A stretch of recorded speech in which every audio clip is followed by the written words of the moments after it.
Yang pertama, pertanyaan dari hamba Allah dari Tangerang. Assalamualaikum warahmatullahi wabarakatuh. Waalaikumsalam warahmatullahi wabarakatuh. Semoga rahmat dan kesehatan selalu tercurahkan kepada Kiai Lutfi dan keluarga. Amin. Mohon maaf sebelumnya apabila pertanyaan kami agak nyeleneh. Beberapa hari yang lalu kami membaca sebuah berita tentang peraturan di Sragen yang menghukum warganya yang bandel saat penerapan PSBB dengan cara dikarantina di sebuah rumah yang dianggap angker. Menurut pengakuan warga yang dikarantina di sana, setiap malam mereka menangis karena merasa diganggu oleh makhluk halus di rumah tersebut. Pertanyaannya, bukankah jin yang mengganggu manusia itu termasuk golongan setan? Dan bukannya setan itu dibelenggu ketika masuk bulan Ramadan? Bagaimana sebenarnya syarah dari hadis tentang dibelenggunya setan itu? Terima kasih Kiai, semoga Allah selalu memberikan kesehatan. Amin. PSBB gitu ya, melanggar ya, masyarakatnya melanggar ya, karena ini COVID-19 itu ya, nggak boleh keluar, terus tetap keluar, ditangkap polisi gitu ya. Setelah ditangkap polisi atau tangkap aparat, kemudian dimasukkan di rumah yang angker gitu ya, biar kapok gitu maksudnya. Ternyata di rumah yang angker itu dia diganggu. Ya kalau sekarang katanya diganggu Mbak Kunti gitu ya, Mbak Kuntilanak maksudnya ya. Pocil gitu ya, apa pocil? Pocongan kecil gitu ya. Dan lain sebagainya, itu bahasa-bahasa sekarang kan gitu, ada genderuwo dan segala macam. Pertanyaannya itu, loh, ini kan bulan suci Ramadan, katanya bulan suci Ramadan itu setan-setan itu dikurung, dibelenggu, di lockdown ya. Nah, ini cuman tahun ini sebelum setan di lockdown, manusianya di lockdown dulu ya. Begini, pertama, yang mengganggu orang. Pertama begini saya terangkan, jin ya. Jin itu ada dua kelompok. Pertama jin muslim, yang kedua jin kafir. Setan termasuk salah satu dari kelompok jin kafir. Setan ini. Setan itu beda dengan hantu. Saya katakan setan itu beda dengan hantu. Ya.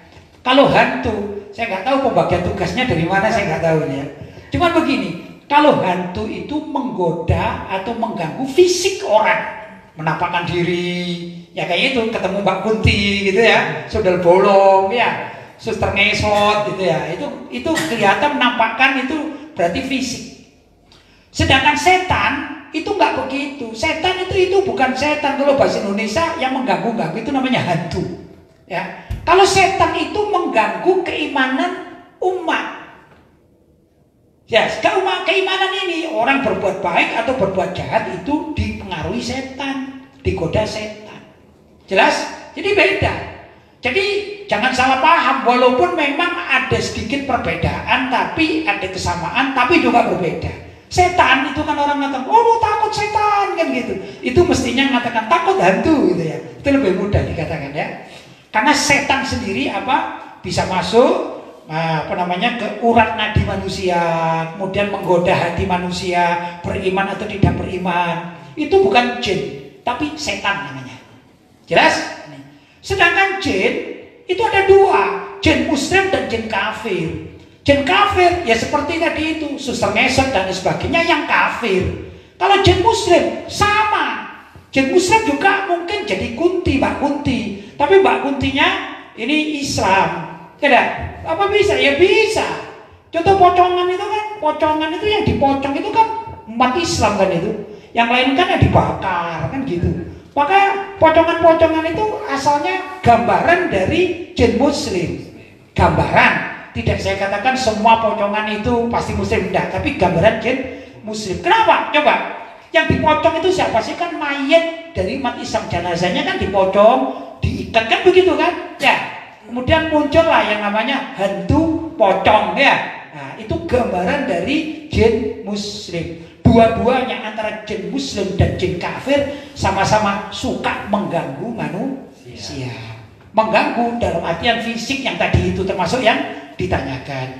Jadi yang diikat diikat atau dibelenggu itu bukan jin, yang dibelenggu itu setan agar tidak mengganggu orang-orang yang berpuasa.